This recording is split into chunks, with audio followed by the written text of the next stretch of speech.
respect. This is an interesting thing about the integration of the shadow, because recognizing yourself as the locus of evil, let's say, actually, in some sense, gives you far more respect for yourself, strangely enough, because the same respect that you might have for a wild animal or even a monster. It's like, and so then maybe you learn to treat yourself differently. Like, I think this is particularly true with regards to the discipline of children. You know, if you know that you're a monster, and that will manifest itself in your life, consciously or unconsciously, and if it's unconsciously, it's not good, then you become better at disciplining children. And the reason for that is that you don't want to expose them to your dark side.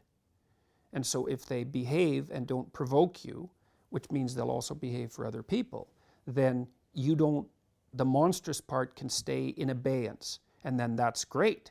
But if you don't understand yourself as capable of wreaking havoc, and that can be the kind of havoc that unfolds over decades, right? Because if you're going to abuse a child, it's the primitive form of abuse is the physical abuse. The sophisticated form of abuse is the continual undermining of the child's courage across perhaps their entire life.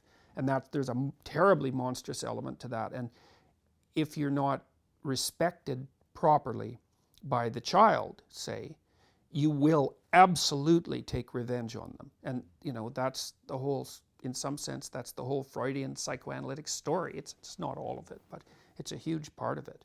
So. Interesting that you say that you have to accept the fact that you're dangerous or become dangerous, because I'd also say that if you haven't done that kind of shadow work, if you haven't made friends with your anger, if you haven't integrated it, you're actually more dangerous. Yes, definitely. Because then things will happen that it will come out in a way that you don't expect. Right, it comes out disintegrated. So it comes out as an autonomous spirit, right, under no one's control. And that's like a burst of rage, let's say.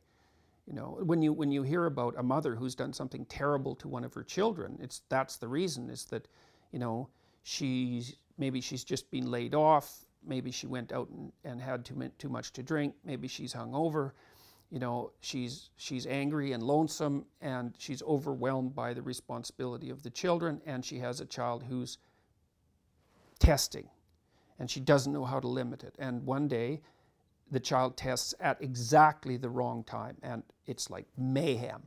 And everybody goes, well, what happened? It's like, well, 7 terrible things came together at the same time and produced this outburst of disintegrated rage. And like, look the hell out when that happens, you know? So yeah, you want to have that. You either have that or it has you. Those are the options. And you don't become safe by being castrated, right? That's not the right move forward. And it almost feels like, having done that, I feel that as a physiological thing. Mm-hmm. It is a physiological. There's more tools at my disposal. Exactly, it is a physiological thing. I mean, you can actually see a change in people's faces when that part of them is integrated, when I would say the rage circuit is integrated, because their faces harden. Like, they no longer look like wide-eyed children, that they're no longer someone to whom things only happen. They're someone who makes things happen. And there isn't much difference between being dangerous and being indomitable, right? They're the same thing looked at from 2 different perspectives. And so